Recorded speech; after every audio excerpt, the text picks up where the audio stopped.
Lilli Mori e Giorgio Aesu e la nostra Veronica Pisano. Allora, ci rivedremo quindi a brevissimo, insomma, vi ho detto i prossimi appuntamenti, poi a fine gennaio ci ritroveremo nuovamente qui nel Teatro della Chiesa di San Paolo con un'altra serata molto bella che sarà una serata dedicata alla musica con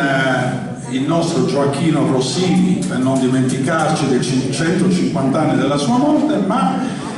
pochi sanno forse che Gioacchino Rossini, oltre ad essere un grande compositore, un grande musicista, era anche un gran gourmet, e quindi assaggeremo i piatti appunto che Rossini cucinava quando era in vita, e li assaggeremo qui chiaramente per i soci dell'associazione Sardegna Campania. Allora io vi auguro una buona settimana a tutti quanti e cantiamo con Veronica e con il gruppo